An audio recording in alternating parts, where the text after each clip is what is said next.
O Traumacor Culleredo de básquet enfrontaba a primeira partido do ano na Liga de Terceira Federación contra un dos equipos os que está a ter pois esa disputa por pois ocupar esa parte medio alta da clasificación. Os de Luís Fraga xogaban este pasado sábado frente ao Perfumerías Avenida e gañaban 83-70, comezando pois por todo o alto este 2026. E ademais, esta fin de semana volven a xogar na casa, no pabillón de O Burgo, e recibirán a o Chantada, que está agora oitavo, mentres que os culleredenses ocupan o quinto lugar da clasificación. Se a tecnoloxía o permite, imos falar co adestrador do clube, con Luís Fraga, felicitarlle o ano e felicitarlle por comenzar con tan bo pé. Que tal, Luís? Boas tardes. Hola, boas tardes, feliz ano para todos.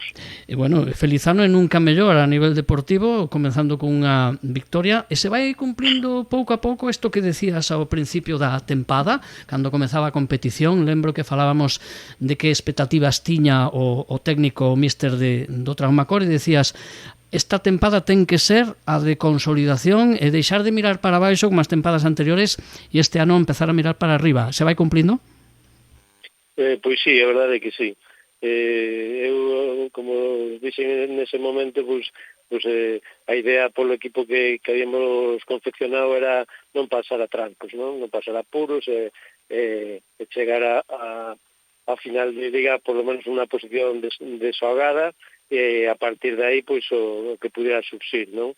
E, bueno, estáse cumplindo, a mellor incluso por enriba das expectativas primeiras, e ese quinto puesto pues empatado con el cuarto, realmente si acabara la liga seríamos cuartos nos, o sea que estaría muy bien, ¿no?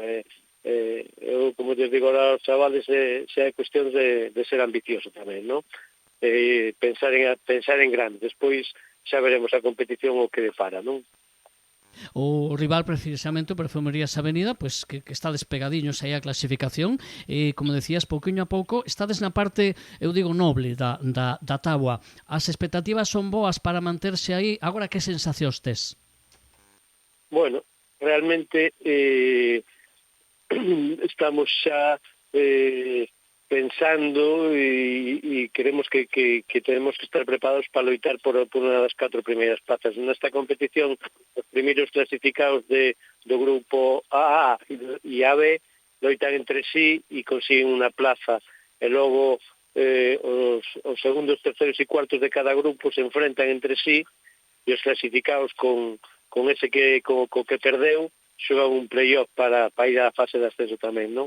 E bueno, pois está as miras ahora a ilusión, máis que as miras a ilusión, é meterse en esos cuatro primeiros, non? Que sin obsesionarse, porque queremos que todavía estaría por arriba do objetivo natural o máis normal, pero sí, sería loitar por esas 4 primeiras plazas, non?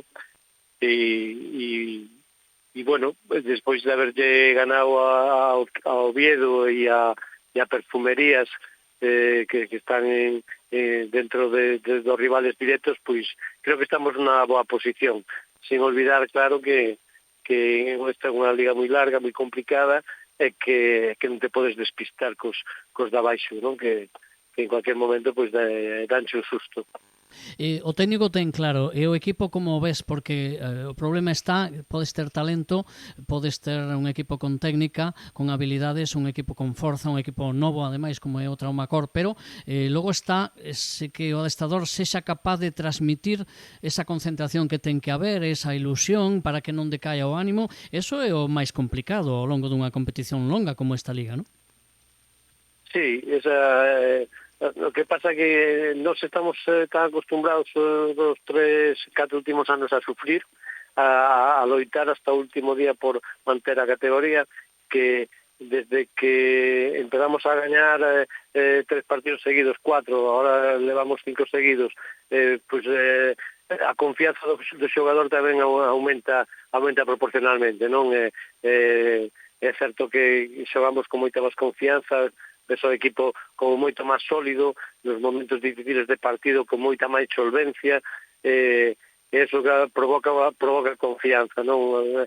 ayer mismo entrenando, comentaba con mi ayudante, con Fernando, que no hace falta una intervención tanto como en otros momentos da competición ou de outros anos, non? Que os entrenamentos van máis rodados, que o esforzo é máis doado, que a xente pone máis ganas e que todo parece que roda mellor. E todo é, pois eso, non ter a presión tamén dun obxectivo tan duro como é evitar o descenso, non?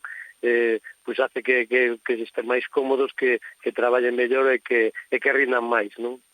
Falabas agora de evitar o descenso, parece máis fácil, que tampouco é, porque además o venden dificilísimo. Antes explicabas o complicado que é meterse en playoffs e tal para ascender, e o descenso é bastante máis fácil caer nel, non?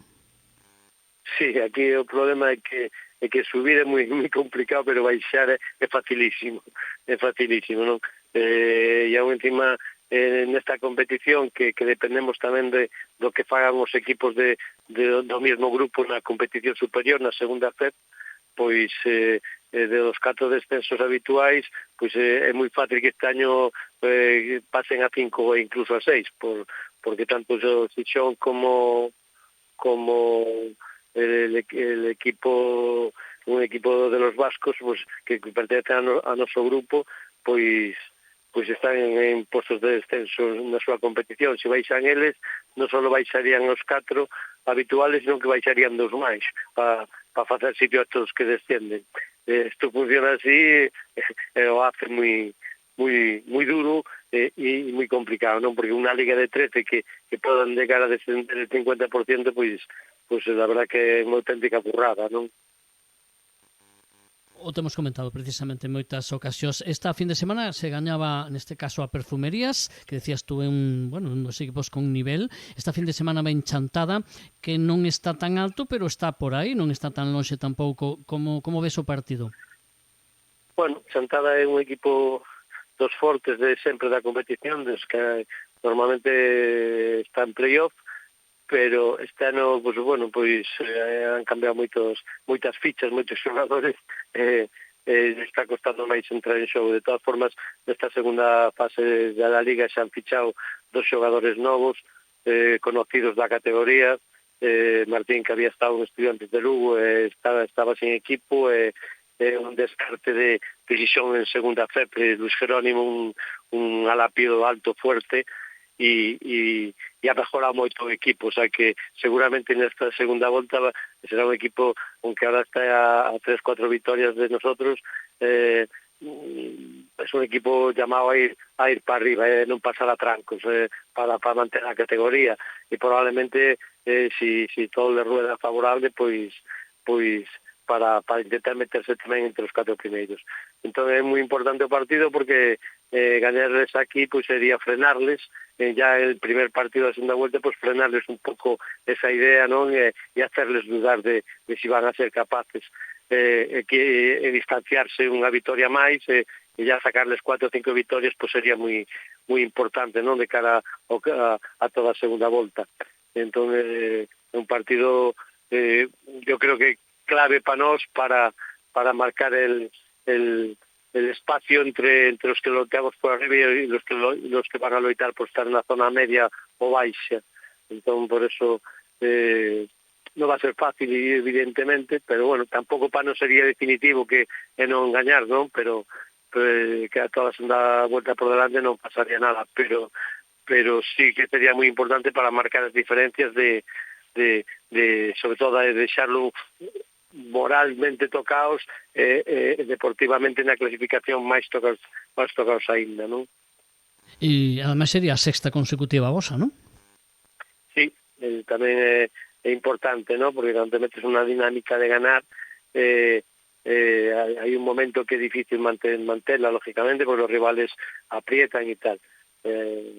E daría moita forza e moita aumentaría, eu creo que a confianza para conseguir os objetivos. Pois a ver se consiguen esos objetivos, polo de agora se están a conseguir e está a madurar. Antes falabas da evolución do equipo, de como agora adestran con esa confianza, pois madurez que o equipo de Luís Fracao Traumacor Culleredo está a conseguir, e nós que nos alegramos un montón, o galla que se cumplan esas expectativas, e a Luís lle agradecemos como sempre que nos atende, bueno, pois esa confianza que hai para cada vez que o chamamos nunca di que non, así que en este ano 2026 volve a ser así. Agradecemos moitísimo a túa amabilidade. Moitísima sorte, Luís, un saúdo. Nada, gracias a vos, feliz ano, como decía antes, e que tengamos, sobre todo, bo deporte, pero moita salud. Efectivamente, un saúdo, boa tarde. Boa tarde, gracias, Fran.